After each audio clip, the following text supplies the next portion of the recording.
Hello everyone, I'm Ash from What Culture and I'm here today to talk to you about the latest instalment in your favourite knife-wielding maniac franchise, Halloween. David Gordon Green's film with the same title as the first one, even though it comes 9 films on and is actually Halloween 2, but that was released in 1980 and I just don't know what they're doing with these titles anymore. But anyway, this Halloween comes 40 years on from the original 1978 movie, both in its release and its setting, bringing back the Haddonfield slasher in his full glory once more. And boy, is it some glory. Of all the follow-ups and reboots, the only especially worthwhile Halloween movies were the original Halloween 2 and maybe Season of the Witch for the bizarro factor, but that is until now. Whilst not exactly amazing praise, this is undoubtedly the best Halloween sequel there is out there in the whole 4 decades the franchise has been running. The premise for this one is that serial killer Michael Myers is set for a prison transfer that somehow goes wrong, allowing him to terrorise Haddonfield once more on Halloween night. Of course! Laurie Strode, however, after suffering years of PTSD that has prepared her for facing up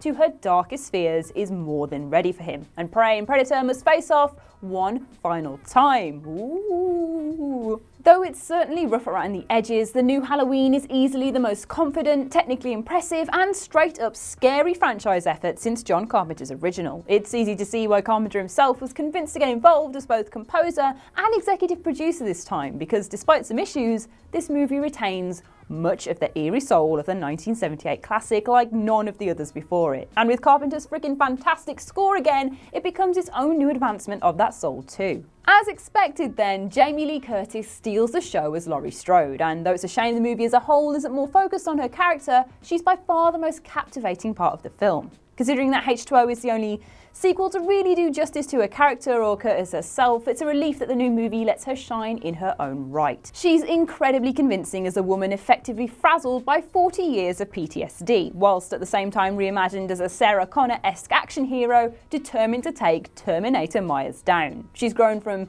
teen survivor to adult badass, sacrificing everything along the way to get there. And of course, where there's Laurie, Michael isn't far behind. If the Halloween sequels quickly became increasingly silly, Michael Myers consequently became less convincing as a relentless, murderous phantom. Thankfully, David Gordon Green takes a respectable back-to-basics approach to Myers here, absolutely nailing his unstoppable nature without having him excessively teleport around or do anything too ridiculous. Nick Castle, James Jude Courtney and Tony Moran do fantastic work portraying Myers in various stages of the movie, making him a physical force to be reckoned with as he dismantles his victims, and dismantles is the right word. Somewhat surprisingly, this is easily one of the goriest of all the Halloween films, with Myers administering some of the most brutally wince-inducing kills of his career.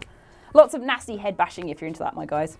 However, there are a few drawbacks to be mentioned, which is to be expected from this sort of unique filmic beast. When something like Halloween, the film that invented most of the horror movie cliches we see today, gets another entry, it's to be expected that some things can come across a little flat, simply because it has the same classic slash conventions at its heart that we're used to seeing. It comes down to it that character-wise, we know we're here to see Michael Myers and Laurie Strode battle it out, so the rest are essentially camera fodder. From Laurie's personality-devoid granddaughter Alison to her gang of equally forgettable friends and 2 throwaway reporter characters solely intended to set the plot in motion, and then a fleet of no-name cops as well, they all feel pretty basic. That is aside from babysitter Vicky and her babysittee Julian, who are fantastic. Some of the best comedic relief in the entry comes from these guys in excellent fashion. Where other comedy can feel a little cringy, these pair elevate it to self-aware new heights. The only other especially interesting new characters in comparison are Officer Hawkins, who has a 40-year link to Michael Myers, and the new Loomis Dr. Sarton, but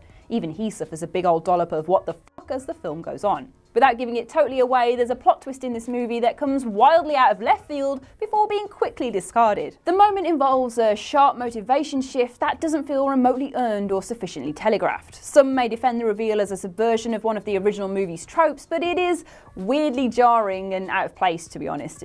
It just doesn't feel right. All that aside though, Halloween pulls everything together in one incredible third act marathon. It's a stomach-knotting riot for the most part, and the final reel of this movie has some of the most fine-tuned suspense you'll find in any horror this year. It's no spoiler to say that the finale sees Laurie facing off against Michael, and by mostly shedding the peripheral characters and subplots of the previous hour plus, this final 20 or so minutes feels decidedly capable, efficient and effective. With the possibility that the showdown could go in one of several directions, there's a legitimate sense of unease and anxiety, and Green smartly drags it out to almost unbearable levels. So with all that, all I can say is go and watch it. It's a great horror movie that knows exactly what it is and capitalises on it. While some parts of Halloween are schlocky, it's in the nature of its franchise to be played out that way. There's plenty of scary moments, funny moments, and downright impressive moments stipulated throughout that mean you're gonna have a great time either way. It's a movie for Carpenter fans, made by Carpenter fans at its core. To be honest, Halloween's projected box office success will undoubtedly ensure a sequel hits screens within the next few years, so you need to catch up with that anyway, I guess. It's really been making a